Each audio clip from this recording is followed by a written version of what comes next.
Okay, kamusta mga Pinoy boxing fans around the world? Kamusta po kayo? At magbibigay lang tayo dito ng konting reaksyon dito sa naging opinion ni Mr. Manong Chavit Singson. Siguro marami na nakakaalam, no? Nagkaroon kasi ng konting interview itong si Mr. Anton Rojas ng Billionaire News dito kay Manong Chavit Singson patungkol sa muling pagbabalik sa ibabaw ng lona ni 8 Division World Champion Manny Pacquiao.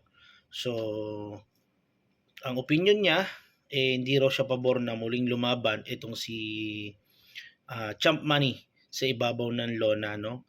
At nabanggit niya pa, matagal na raw sinasabihan niya itong si Manny Pacquiao na nung bata-bata pa, mag-ipon-ipon na, no? Ipunin yung mga pera na nakukuha niya sa laban para pag dumating yung time na mahina na siya, may magamit siya. Yun yung sabi niya. Pero hindi raw nakinig itong si Champ Manny. And then sabi niya pa dito mga tropa, down daw ngayon si Manny Pacquiao, down na down. So hindi lang malinaw kung ano yung ibig niya sabihin sa down na down, no? Yung sinabi niya ganun. Pero sabi naman ni Manong Chavit, manonood siya ng laban ni Champ Manny Pacquiao sa Las Vegas bilang moral support. No, magbibigay daw siya ng moral support dito kay 8 Division World Champion Manny Pacquiao. Kayo po, sa inyong pananaw, bakit po nag-decide si Senator Pacquiao, si Manny, na bumalik sa boxing at such a late age, 46, and fighting a 30-year-old? Nagtataka ako, nung 26 years old siya, sinabi ko na, Manny, mag-ipon ka ng pera mo dahil at the age of 40, you'll be very old as a boxer. Prime time mo yan, mga hanggang 30 plus, pero pagdating sa 40, wala na, magbabago na reflexes mukha ko. So, pinagsasabihan ko naman. Pero wala, hindi nakikinig. He has his own decision. So right now, maski hindi siya nagsabi, wala na akong magawa except to support him. So nakakaya naman hindi ko siya puntahan. Ngayon down na down siya. So pupunta ako sa Las Vegas para panoorin. To give moral support. Yeah. Para baka sakali, makachamba, makabawi. Yan lang, pagka nanalo dito, dadami na naman laban niya hanggang matalo. So, sinabi ko naman sa kanya. Po, 'di ba? He's training with his son, si Jim Well. So your thoughts on that? And could that be one of the reasons na bakit bumalik itong si Manny para makasama niya yung kanyang panganay na anak dito sa laban na to? Hoping against hope. Kailangan, we have to support him, kababayan natin. At lalong-lalo na ngayon na down si Manny, I have to go. Tinawag ko na kagabi na manunod ako dyan para magkaroon ng moral support. And, well, sana nga baka jackpot, lucky punch, yun ang kailangan niya.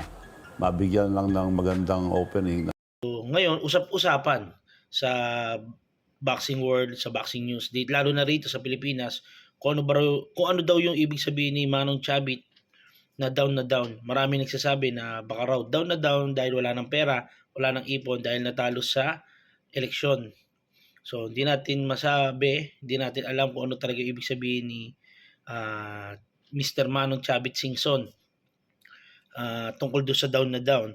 Dahil alam naman natin natalo nga sa presidential election and then tong last May 2025 election, natalo naman siya sa senatorial. So baka yun yung sinasabi niya na down si Manny Pacquiao. Ganun pa man, manonood pa rin daw siya para magbigay ng moral support.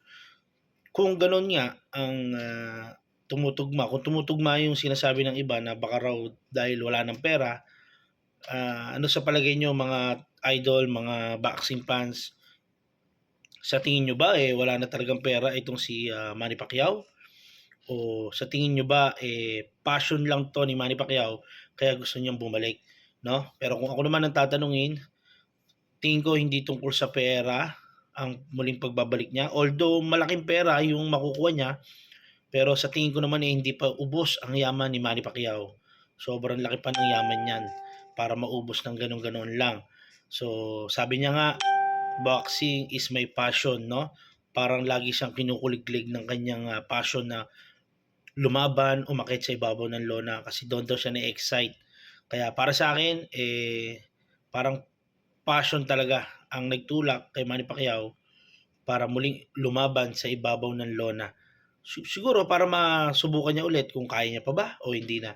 Pero kayo mga idol, kung kayo ang tatanungin, ano sa tingin niyo ang dahilan kung bakit bumalik sa ibabaw ng lona si 8th Division World Champion Manny Pacquiao at ano sa tingin niyo o ano ibig sabihin ni Manong Chavit Singson sa kanyang sinabi na down daw ngayon si Manny Pacquiao. Ano kaya yon?